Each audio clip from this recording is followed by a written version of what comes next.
Get ready, Cleveland. It's your turn to speak up. Call in and tell us what's on your mind. Join the Strategic Moves with Kenn Dowell radio show on 95.9 FM WOVU or stream live at WOVU.org. Let's make your voice count. Let's go.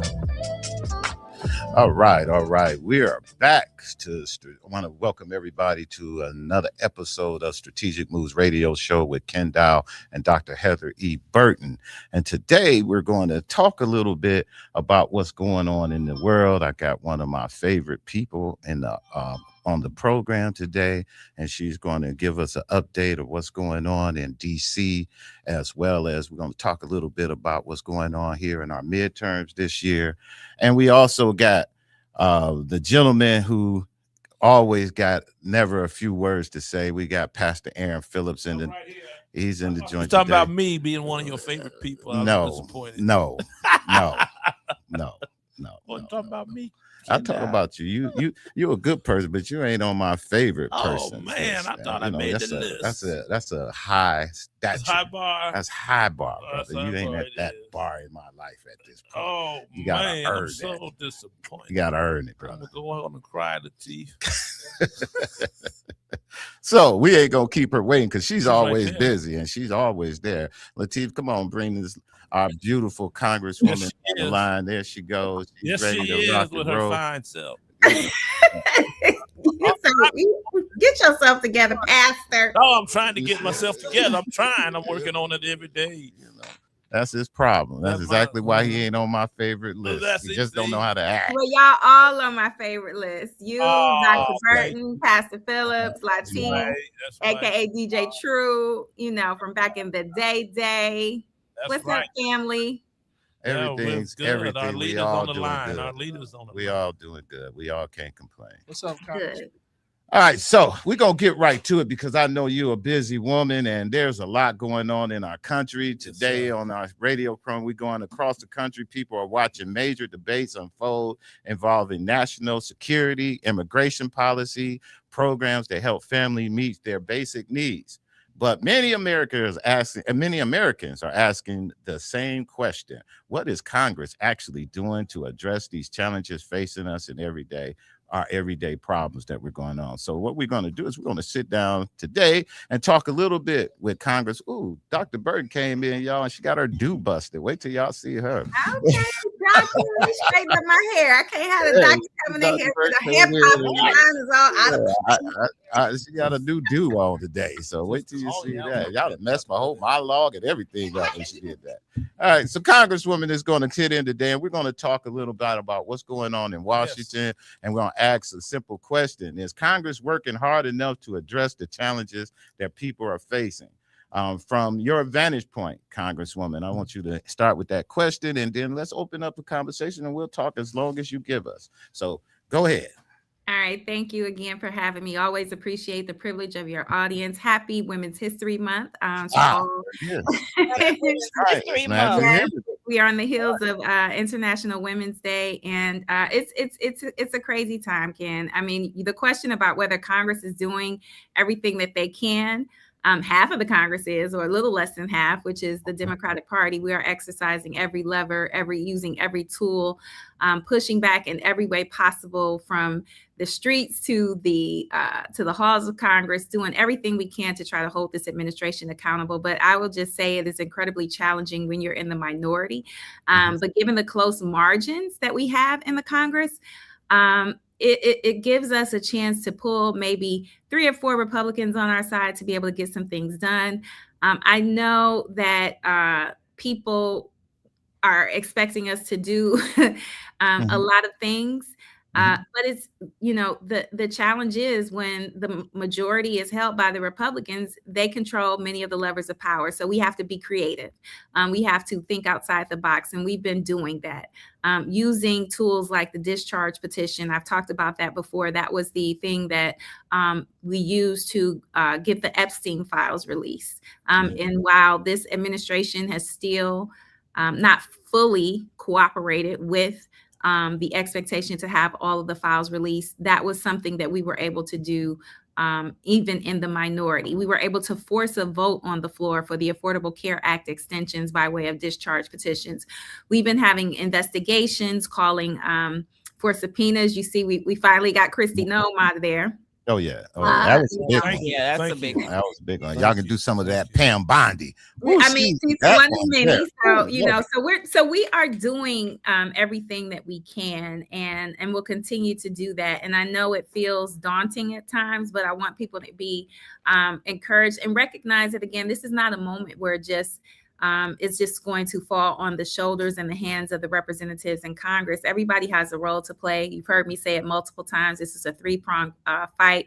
We need the Congress, the courts, and the community. The courts have been upholding the Constitution, most notably recently striking down Trump's illegal use of tariffs, and he continues to evade the law and try to usurp their authority. But they are doing their part. And so I think they deserve credit where credit is due. But what they're doing is exposing also, under this administration, he's exposing some of the gaps in our Constitution, some things that we need to work on immediately when we get back in power. So I think we're doing a lot given the circumstances. Can we be doing more? Absolutely. There's always room for improvement in my mind. But I think given the circumstances and given some of the results we've been able to accomplish in the minority, we're doing what we can. What do you think is one of the what are the issues that you seem to be spending most of your time on right now, getting people to that you're spending most of your time that is affecting the folks in our district? So ICE continues, immigration policy continues to be an issue. I represent a district, in Ohio's 11th congressional district. We have the largest population of SNAP users. 1 in 5 households depend on SNAP. Healthcare is always an issue. Housing, I just left a housing event, very proud of some things we were able to do to try to address the affordable housing crisis that we're experiencing here in Northeast Ohio. Shout out to FHLB of Cincinnati. Key Bank was present, Huntington Bank was present, and Famico's CHN partners. We're making some investments to deal with affordable housing. But I mean, there's so many things right now, Kenny. We talk about, what's happening in the Middle East. Some of the things that I personally have been handling for the constituents of Ohio's 11th congressional district. I demanded some answers around the proposal to cut VA staff. That's an issue. We've demanded, as a committee of oversight, a letter to investigate the surveillance technology that ICE is implementing, where they can now survey entire neighborhoods. I teamed up with my Ohio colleagues to address a new rule at HUD that would gut the fair housing anti-discrimination enforcement. I introduced a bill that I'm really excited about. We talked about Dr. Heather Burton coming in with her new hairstyle, which we're all excited to see. But I introduced legislation called the Healthy Hair Act, which would effectively ban cancer-causing chemicals from hair straighteners.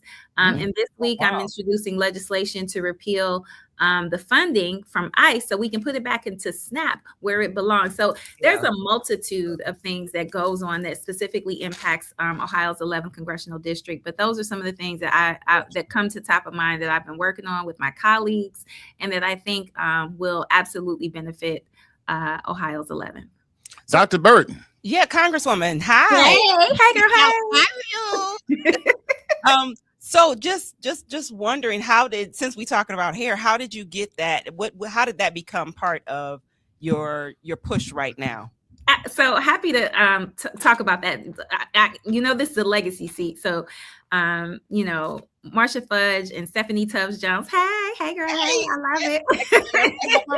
It's back. Listen, I love it. So the women of Delta Sigma Theta that preceded me were very, very vocal about women's health issues, right? And Stephanie Tubbs Jones was a huge supporter of trying to get the research done to address issues around uterine cancer, uterine fibroids. So I picked up that baton. And in doing the research, we learned that there were some ties as it relates to the hair care products and the beauty products that are often marketed towards Black and brown women, and the adverse effects they have been having on our health historically. And so we actually started working on this in 2023, might have even been in 2022.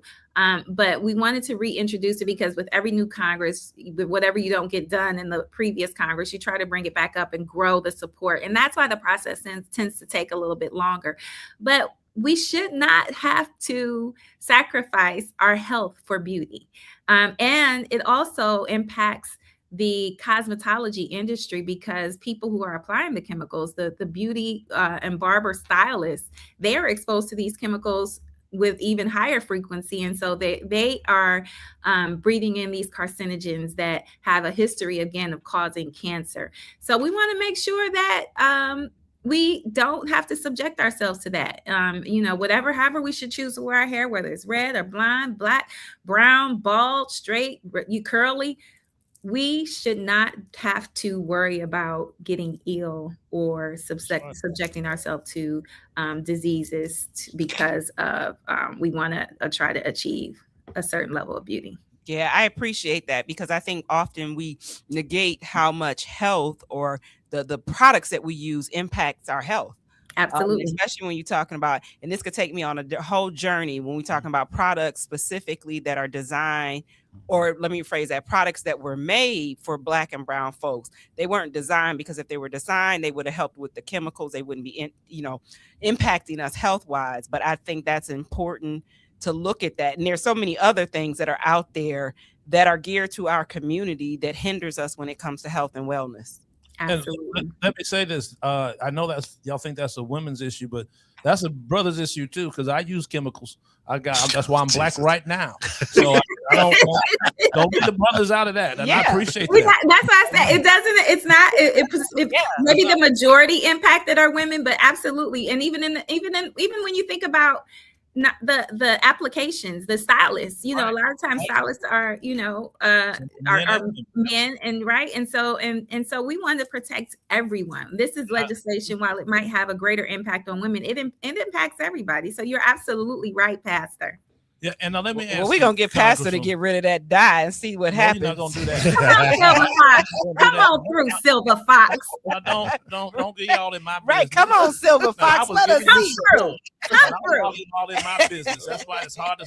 Anyway, Congresswoman, I'm curious to know what can you tell us about the war that's happening, the pushback that Congress can give us. There's so much information that is coming to us. You can't believe anything that comes out of the White House. When they talk about the stats of the casualties, can you kind of give us a real rundown of what's really happening in that crisis and your position on that?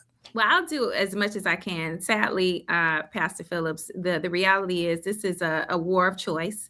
This was something that was not authorized by Congress. And so, again, we have a president who continues to push the boundaries, and we have colleagues on the other side of the aisle who have given up their authority to exercise the checks and balance system where we're supposed to act as a check and balance to the administration. And so I'm proud to say on Thursday, I voted for what's called a War Powers Resolution to end Trump's war in Iran. And I did that not only because of the constitutional concerns, but because of the concerns of conscience, period, right? I'm not going to support sending another generation of men and women in a war, all while our government refuses to invest in our communities, funds based, like healthcare and SNAP. And I think that, there was a very prophetic poet that we all familiar with who put it this way: they got money for war, but can't feed the poor. Tupac Shakur, right? And so we continue to do that. And this war is not only wrong, it's causing gas prices to skyrocket. I don't know if you've paid any attention. I went to the pump today. Yes, I am paying attention. A sad reality is when we got briefed, we didn't come out with more information than we came in with. At least I did not. And the Republicans have once again just abdicated their authority and let the War Powers Resolution get defeated. And like with, I think it's even like with the tariffs, my colleagues on the other side of the aisle just continue to give up their power, and I don't understand that. So the president will have to come back to the Congress soon for funding, and that will be our next battle. But that's where I stand on this issue, and I appreciate that. Yeah. You know, I got a question on you with that as it relates to that. How much is it costing us? $1 billion a day. $1 $1 billion a day? Come on, A day. Congresswoman. Jesus. I wish I was lying. $1 billion a day, and we talk about, again, we got money for wars but can't feed the poor. We can't extend the affordable tax credits for people to make sure that they have health care, but we can find money built to the tune of $1 billion a day for this war. And if you pay any attention to the president and when they're and the secretary Hegseth, every time they're asked about this, the story changes. It's, right. You know, somebody says a war, then the other one says not a war. I haven't found a collective group of Republicans to agree that it's a war. But the president called it a war on day one when he made that little video in the dead of night, you know, when he first started. And that's the thing. It's like this year. Those who are fighting in this war is a war. And we need, and that's the dilemma that I have, because I want to be sympathetic and empathetic to those folks who are fighting. That's a real thing. Those families are losing their loved ones. That's a real thing. And we should not over politicize that. That's 6 lives already lost. Yes. And I was wondering about that, because some of the information, you know, all the information saying that there's what is being reported that American lives lost is not an accurate number. It probably isn't. I mean, they haven't talked about the school that was bombed. That is not getting nearly enough attention, in my opinion. The other thing that, you know, was a concern that had a direct impact, and I'm going to share this because I know that the mayor of Warrensville Heights wouldn't mind. He shared it in a group setting last Saturday. Is that the extraction and evacuation process that they failed to plan for? Like, if you're going to do this, get the people that are in the United States out of there so that we are not, and then they had to scramble to try to get folks because people were stranded in the Middle East because of what this thoughtless, reckless, lawless administration had done. And so now in that particular case, that came up in the meeting on Saturday, and they talked about how you were instrumental in helping to pull and bring people in to help Mayor Sellers to get his daughter home, because, you know, honestly, that hit close to home, and people don't understand that. So if you don't mind, you want to share a little bit about that, Congresswoman? Well, what I'm going to, I said it in the meeting, a lot of credit goes to his daughter because she is resourceful, resilient, bright, and she was assertive in trying to find the pathway to get out without putting herself at risk, but keeping us in tune. And so all that we did in that instance was elevate the concern, remind the administration, remind everybody that we could. There are United States citizens stranded right now who are trying desperately to get back home. We have no idea on the timeline of when you're going to open up the airways. And the suggestions that they were coming up with were so thoughtless. Again, like telling people to get on tourist bus, like that doesn't sound like a safe option. And so we just elevated the concerns and said, look, you got to do better. So they did start to scramble and try to pull some things together. But it just goes to show that this, we don't know what the objectives are. We don't know what they're trying to accomplish. We don't know the timeline in which they are trying to accomplish it. You know, at first it was not regime change, then it's regime change. Bottom line, this is another oil-rich country like Venezuela that they are playing games with, and I let people draw their own conclusions from there. You know, and what's really gets messed up in these things is that when they start the ground game, that's when the real casualties come in. And they come in. The fact, and not to cut you off, but the fact that we lost 6 people at the onstart of this is indicative from what other military folks have shared of poor planning. And no signs of when it's ending either, right? No signs of it, because President Trump said 5 to 6 weeks, as long as it takes. And then Pete Hegseth up here talking about today might be the day. So I have no idea, because it's not been 5 to 6 weeks. Pete Hegseth is saying one thing, Trump is saying another. So they don't even seem like they're on the same page about what's happening right now. Immigration policy continue. Immigration policy continue to be one of the most debated issues in our country. From your perspective, what do you think people misunderstand most about immigration policy works in Washington and how it works in Washington? Well, right now, I just have to point back to us stopping the funding for DHS because ICE has been out of control, absolutely out of control. I think that we do need immigration enforcement, but they can't operate the way that we've been operating without accountability, without transparency. Mask off, they have to come off. Identification has to come on.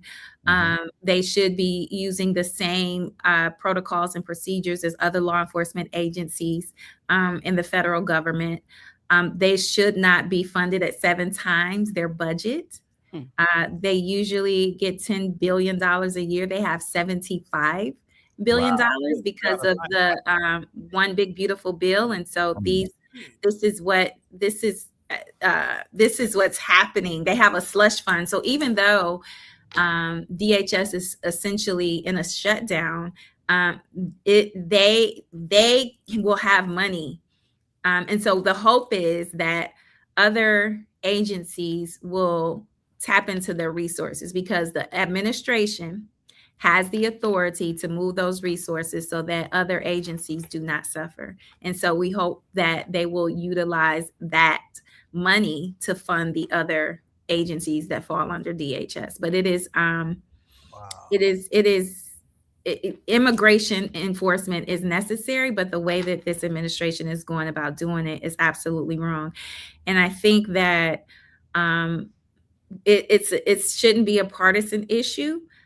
We are a nation of immigrants. And so we have to just figure out a way to do this better. And the closest we ever came to it, I think, was 2012 when President Obama was in office. Then we had another bite at the apple when President Biden and Kamala Harris was in office, and Trump insisted that his the Republican Congress, he was running for office then, but Donald Trump as a candidate said, do not pass the legislation, and they fell in line once again. Yeah, they did.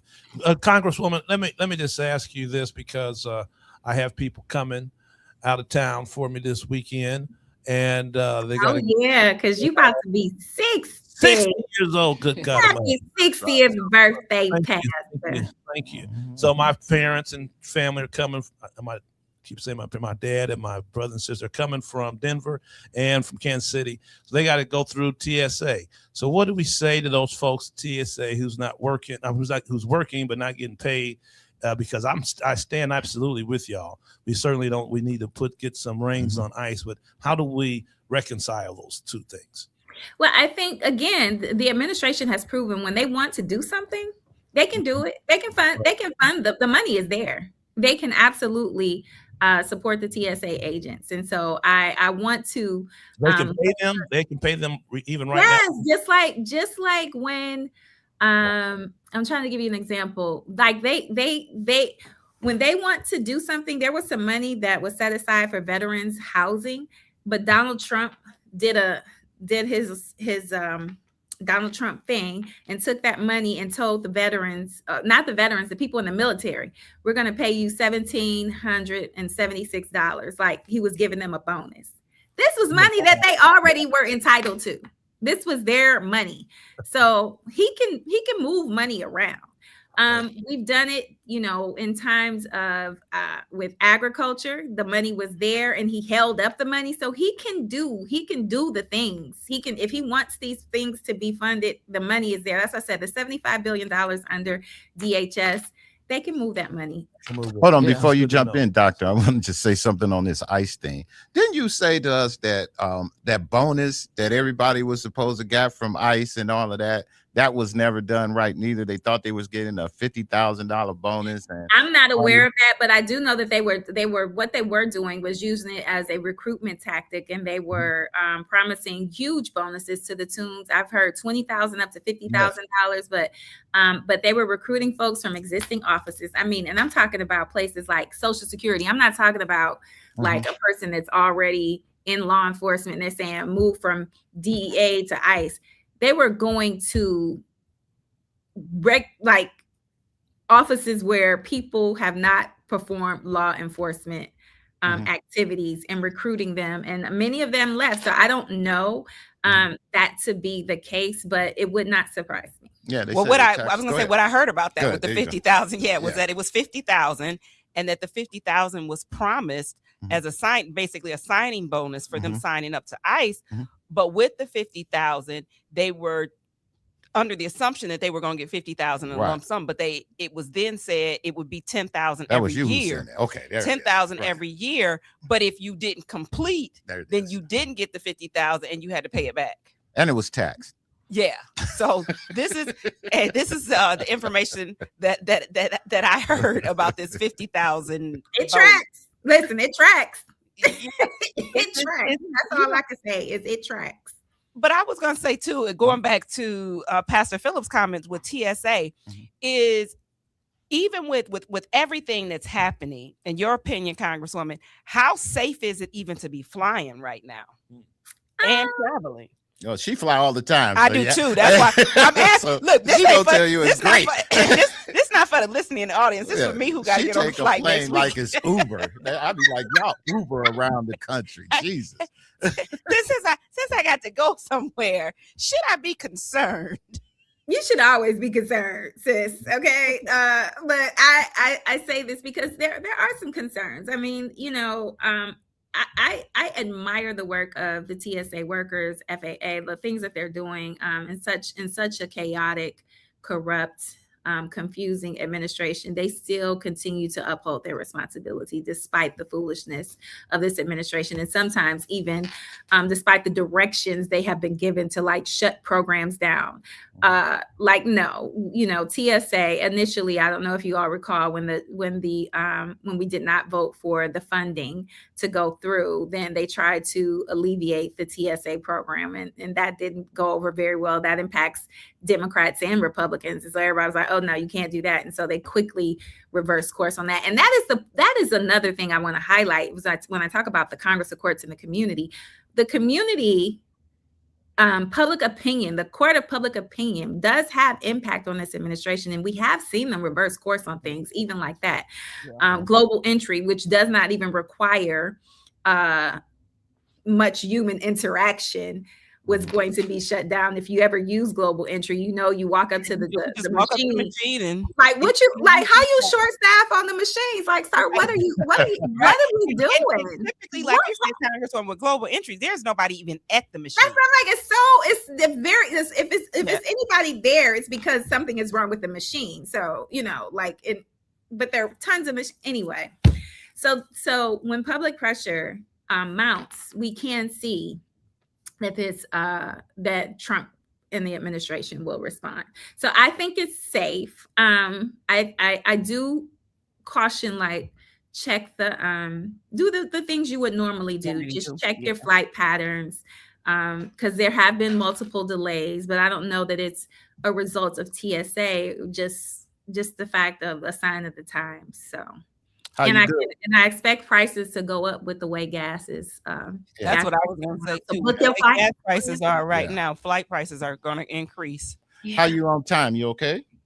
I am okay. I'm gonna hang in here with y'all. Let me see if somebody text me or anything. All right, telling me telling you to go. Is she? They always trying to tell me to go, but I'm here. I'm here with you. I'm here. I'm gonna get to do this. But I want to go back to immigration, and I think we often, and Congresswoman, I don't know how you would advise us to assist. And what I mean by that is that a number of people don't even understand immigration as we talk about it.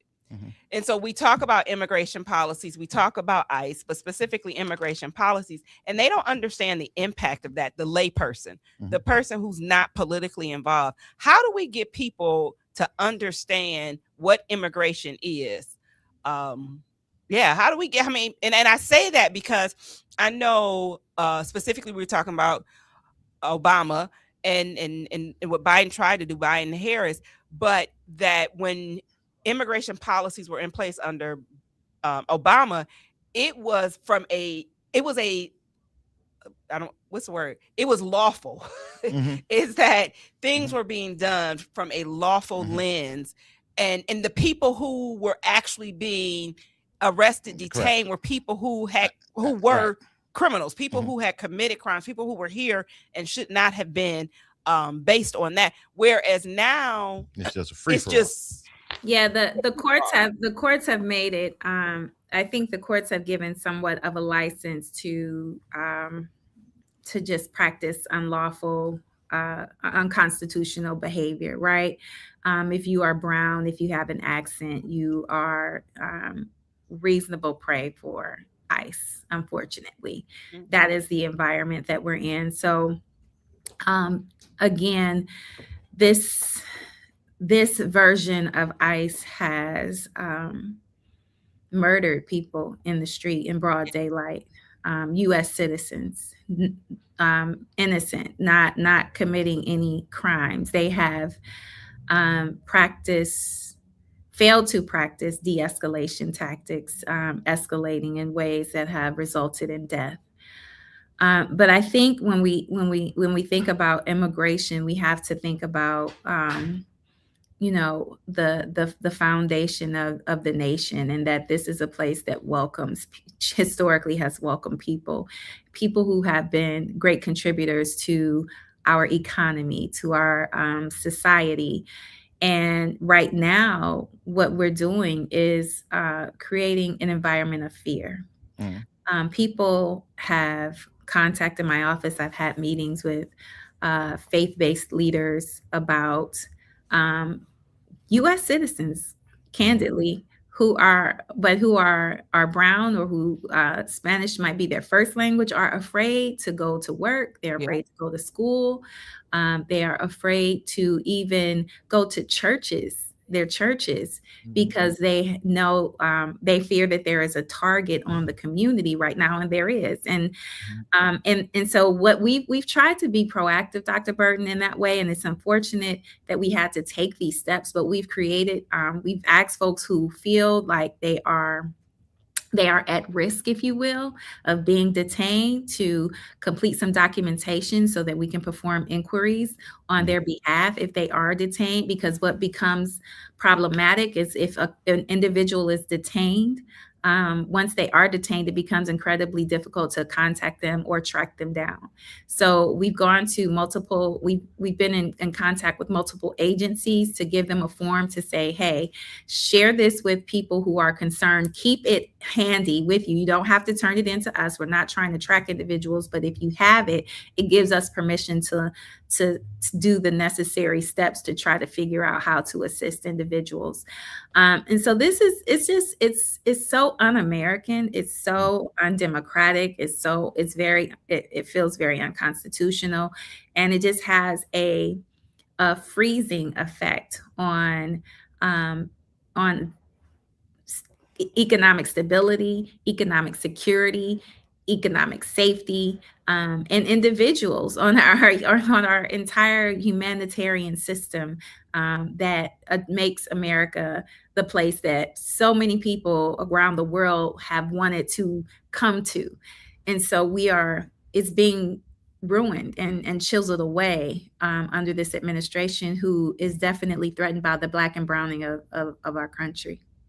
Congresswoman, before I know you pressed for time, so I want to jump into the midterms before we get out of here and let you go, because you get a chance to talk from your place of business today, where you could talk freely a little bit about it. So I wanted to get a chance to hear from you how important what's going on today. We have some challenges that's coming up. We have your cousin, as you say, is back on the ballot again, and he's running for U.S. Senate to try to get his seat back in Senate. You have Amy Acton, who is running for governor for the state of Ohio. We have one of our own, Annette Blackwell, who is running for state auditor as well. So being we done all been around this rodeo a few times, and we done seen what done happened here in Ohio and the challenges that it takes in order to win an election like that. From your perspective, what do you think might be different this time, and what gives you the confidence that you believe that we might do a little better than we have before and have a real good chance of pulling this one off and getting at least one or two of those people in the office this round? I think people who historically have not been paying attention to politics are paying attention. I don't know if you got a chance to see Samora's comedy special, but she talked about that from her own vantage point. She was like, I wasn't paying attention, but I'm paying attention now.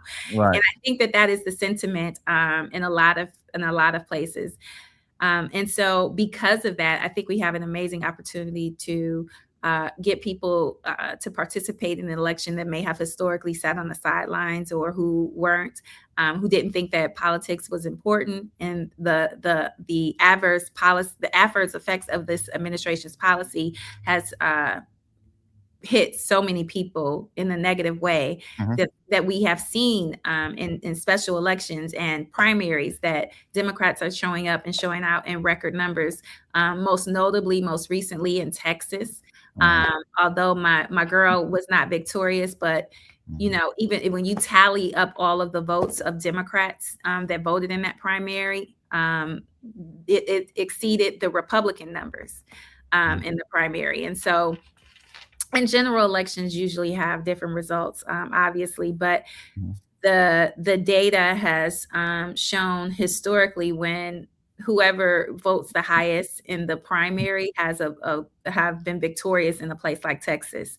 And will take the general election. And so those are things that give me hope. Going back to Texas, there was a Senate seat that was won. I think it was in the earlier part of February, where it was a Trump district that swung probably 31 points to a Democrat's way. And then in Louisiana, that swung even greater. It was, we thought 31 points would be the largest swing. I think it was like a 36, maybe 38 point swing for a Louisiana seat that was a Trump seat.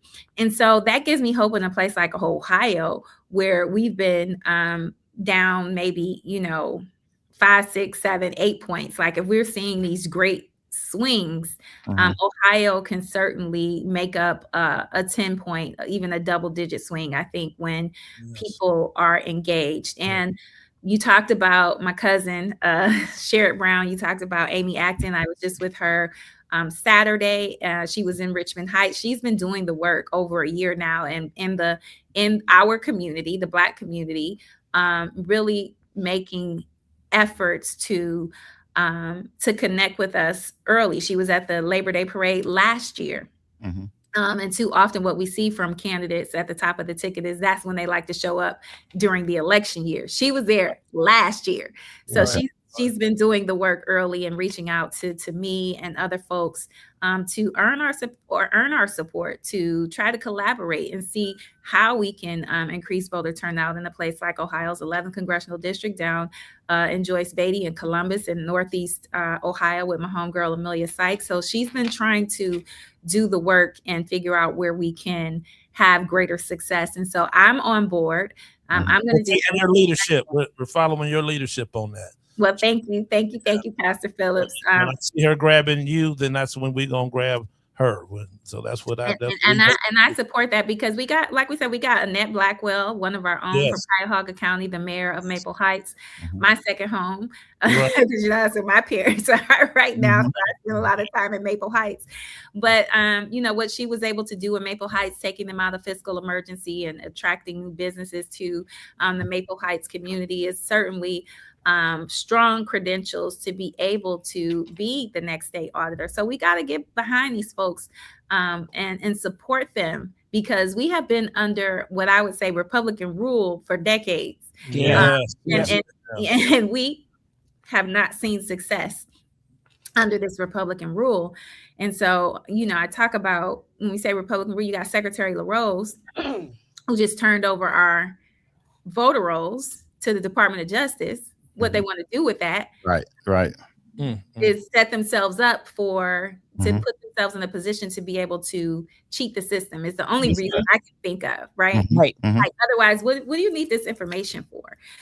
So, and it's a very much what they've done historically. If you can't beat them, cheat them strategy, and that's what they have been known for. And so, we have an opportunity to turn this around, but people have to participate in the process. We don't have a voter registration problem, but I do want people to check their voter registration. If they're listening, please check your voter registration, because 11,000 people in Cuyahoga County alone had mismatched information. And with the new things they're attempting to do to try to make voting harder, requiring that your birth certificate matches your driver's license, is going to make it more difficult for people to access the ballot instead of easier. And so don't take any chances with this administration. Check your voter registration. Make sure you are good to go, because we really, like we have said before, vote like your life depends on it. And we mean it, but someone else told me we got to tell folks, vote like this might be your last time to vote, because it very well could. Yeah. I think and I was gonna say, Congresswoman, I think that's important, is to use that language, vote like this may be your last time to vote, because that's the thing also, is we've got to get people convinced to vote. Is there so many people who are registered who don't vote? It's crazy. The voter participation for Black people in Cuyahoga County is somewhere around 8 to 10%. Yes. That's crazy. It's crazy. It's crazy. And even though, even though when you look at that number and that data, that's like the number that stands out for everything. What is it? 10% of your organization do the work. 10% of this does that. But in this particular case, we need more than 10% voting. 100%. You're right. And so until we get to that number of 100%, we are failing. We are failing ourselves. And so, there will be precinct committee seats up for election in May. And really that's the foundation of the party apparatus, if you will. I mean, those folks might be enticed to run so that they can vote for the head of the party. But what they really were originally supposed to be doing is help to increase the voter turnout in that precinct. They are the people who drive elections. The boots on the ground. They are the boots on the ground. And for some reason, we got away with that. I know when I was the party chair. That's right. Flip it. Let them know. I had training for the people. We set goals in place. Like, this is what you're doing right now. We need you to do this and moving forward. Now, did they do those things? I don't know. And they might still be doing those things. So I ain't really knocking the current. We had boots on the ground. We did. And we made it. It was, I tried to make it, it engaging and somewhat of a fun activity. But we got to get back to the boots on the ground. We got to get back to that precinct person driving the vote. Congresswoman, I know you got to get ready to run, so I want to just ask you to close out on this note. You mentioned something at the meeting on Saturday, and for everybody who want to know what meeting I was talking about, Congresswoman is held her first meeting of this year with the Black elected Democrats of Cuyahoga County, where she invited all elected officials to come on out and we get together and kind of talk about strategies and what we need to do to get prepared for this midterm and to try to keep the community moving forward.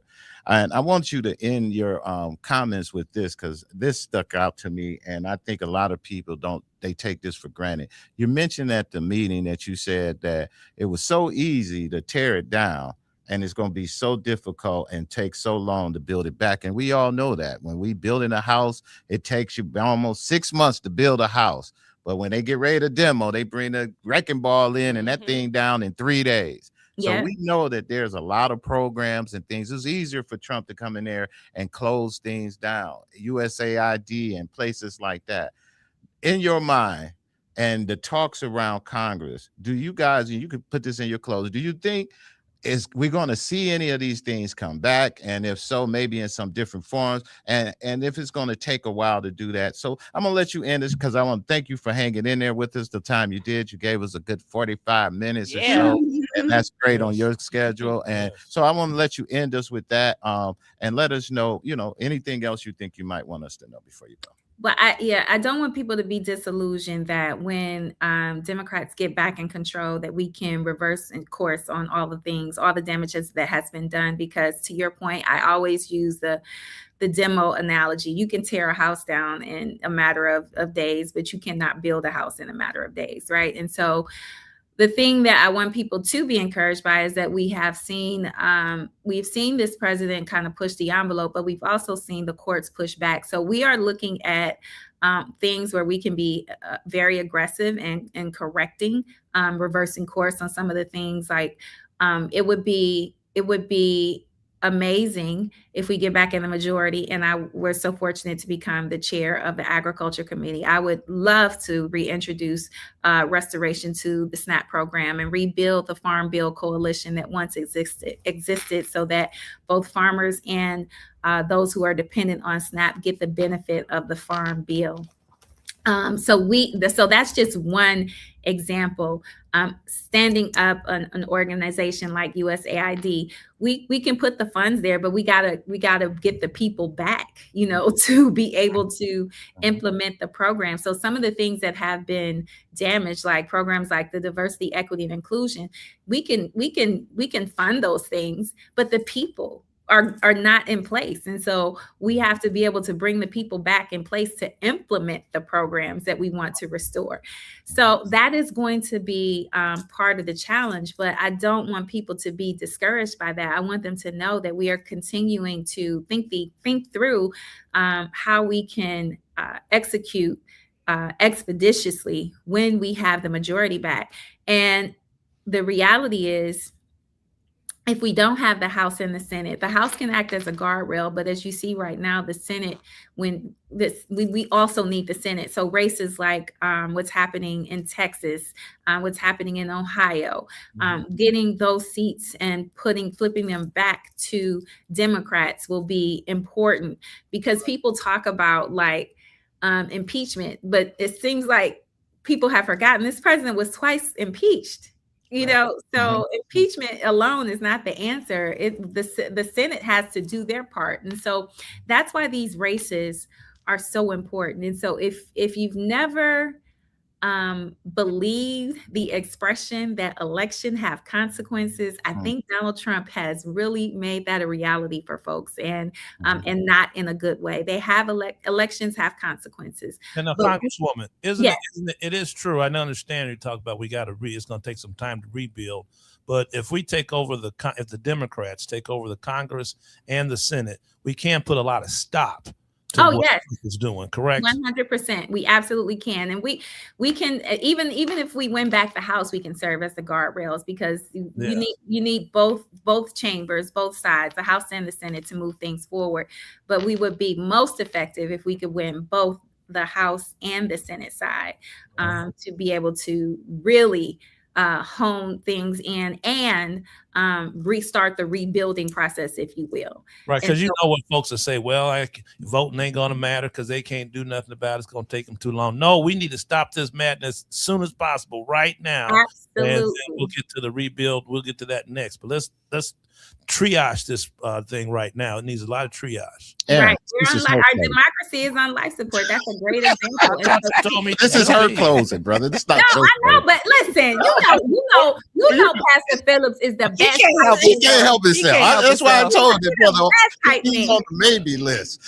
He can't help himself. I'll be quiet. Pastor Phillips, I love you. Hype me up. Hype me up. I'm trying to get some clarity because people are listening. This is serious business.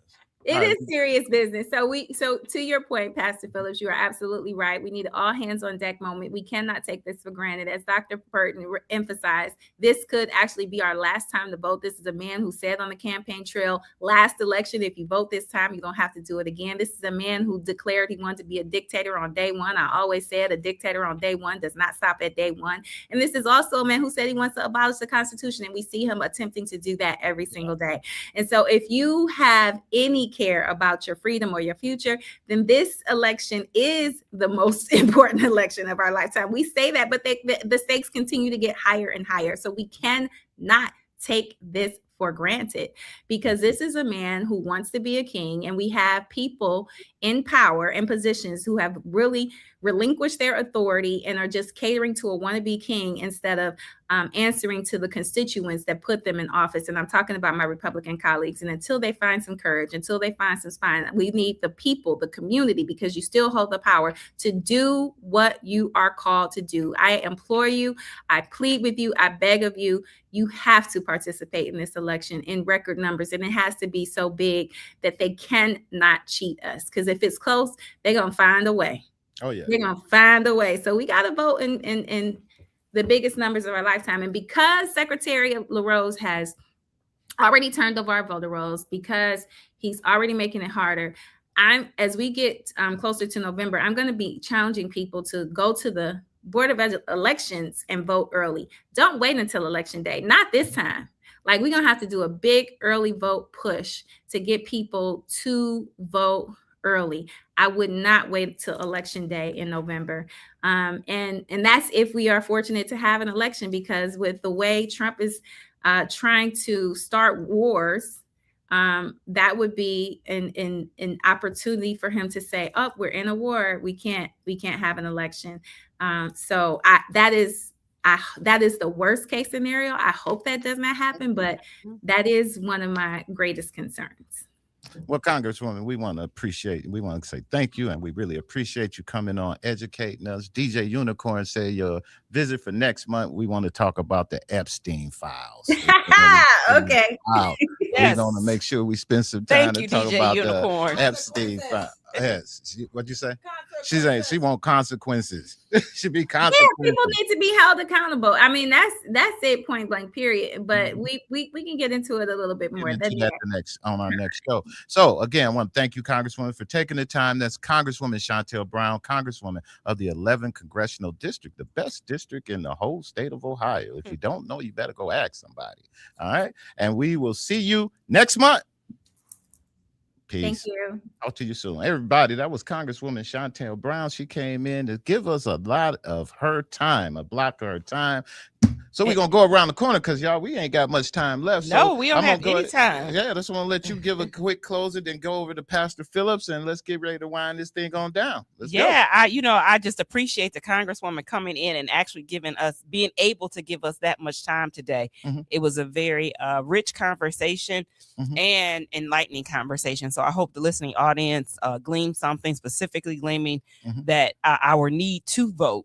But as always, sanctified in stilettos. Make sure you're listening on the Strategic Moves Media Network to Sanctified in Stilettos. You can also catch clips on YouTube and all of our platforms, all audio platforms, anywhere you get your podcasts. Listen to Sanctified in Stilettos. And hopefully in another week or so, I'll have the release date of the new book. Oh, excellent. There's a new book out coming out. So we're going to make sure we do that. We're going to have her do a whole show on her book.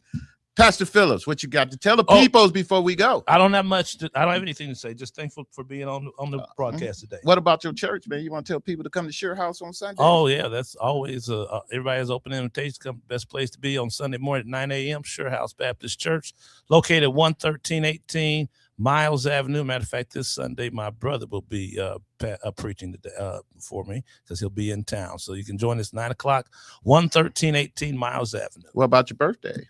I have a birthday celebration in Richmond Heights Community Center from 4 to 7 this coming Sunday. Everybody is welcome to come. It's not a ticketed event, so just come and just hanging out and fellowshipping. And I can't believe I'm turning 60. I tell everybody, happy birthday! I ain't telling nobody. Thank you. Y'all just gonna say this boy. We don't know how old he is after this point. If you ain't keep up from this point on, y'all never know. Tell when you turn 60. I ain't gonna tell. No, I ain't gonna never. I'm gonna ease in this. You notice I don't never tell my age. I let folks just guess what it is. Whatever you want to make it. I'm gonna use my last little second to throw in something we talked about yesterday. and that is Jesse Jackson Jr. I ain't forgot about him, Phillips. We going right back to that boy. That Jesse Jackson Jr. is now out there saying that he didn't like what those presidents said about his daddy at that funeral. Dr. Burton, you real quick, then we gotta get to Phillips. Yeah, actually, I haven't even, and I hate to say this, I hate to be the person who says she did not watch any of the funeral or anything, but my mom called me with remarks from Jesse Jackson Jr. yesterday. Mama called me, and when mama called you, you know that there's something going on, and so I have to listen for myself, so that I can hear exactly what's said before I formulate an opinion. Pastor Phillips, I heard the whole funeral, all of the funeral, both days. I do not understand why he said that. Oh, he gonna leave it at that. Yeah, I don't have enough time. We don't have enough time. He said we got enough time. If we had time, I'd deal with it, but I don't agree. All right, so there it is. We're gonna talk about that more next week. And anybody tune in, we're gonna talk a little bit more about what's going on in Cleveland. If you got an event or anything that's going on in the city that you want us to shout out or get out there, please, you can do that by hitting us up in any of our DMs and sending us that information, and we'll make sure we put it on. So till next week, we want to tell everybody peace.